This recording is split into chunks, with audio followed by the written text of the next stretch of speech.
So let's talk about muscadine growing. So with biodynamic production, it's really important to use seeds that are already biodynamic. So there's nobody selling biodynamic grapes here in the United States for things like muscadine or scuppernong.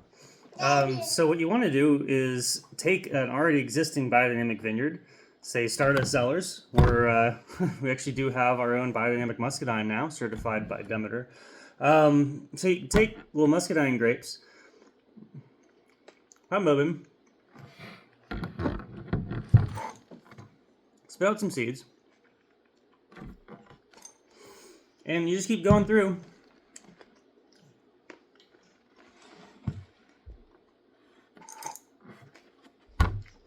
So you can produce your own seeds from grapes, spit them out. Now, the unique thing about the grapes is they do need a cold season. This is called cold stratification. So once you have your seeds, you're going to want to clean them off, right? So add a little water and kind of wash them off, pour them out a few times, and you'll end up with some seeds that are, wet. Take your seeds, put them on a paper towel, and dry them out. Once they're dry, you take all your seeds, and you can get it a little bit wet and a little bit damp, the paper towel. Some people also use peat moss. It's a good antifungal, but you can keep it moist. And you can just wrap it up, place it in a closed container, and you'll let it stratify. And what that means is you're allowing the seeds to experience a winter, effectively. And some seeds are like that. The milkweed, common milkweed here, is very similar. And by going through that cold step, it mimics the cold, gets it ready. It'll start to be ready to plant in about 3 to 4 months, usually it requires. So we just plucked a bunch of fresh muscadine. So, it's now September. So putting it in the fridge for 3 to 4 months, we're going to take it out midwinter, and then we're going to transplant the seeds. We're going to plant in little tiny, little wells, fill it with dirt, put it in there, add some water, keep it moist, and just, keep it moist day to day, and it'll eventually sprout into little tiny seedlings. And so we'll take that, and we're going to plant those in our biodynamic vineyard. And that's a quick and easy way. Every seed has 2 to 4 seeds, roughly. And so, we get a couple hundred grapes, and this can transplant in and start to fill in a lot of the empty spots in our vineyard. Big issues we've had the last couple years.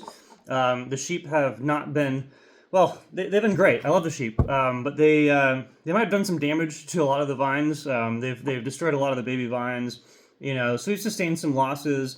A lot of the beetles, the June beetles that come through area, they take out a lot of the growth. Sometimes the grapes don't make it.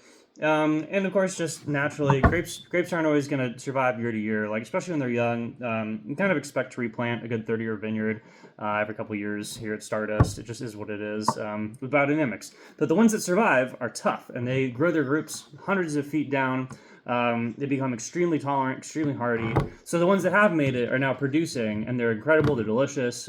Black Beauty grapes and Noble grapes. Nobles are fantastic pollinators. The Black Beauty is the most prolific dark grape. These are incredible. They're used for cancer research. They're being studied for a lot of healing properties. They're full of antioxidants from anthocyanins. So it's a health tonic. It's a really unique product you can make from muscadine. Hey, buddy.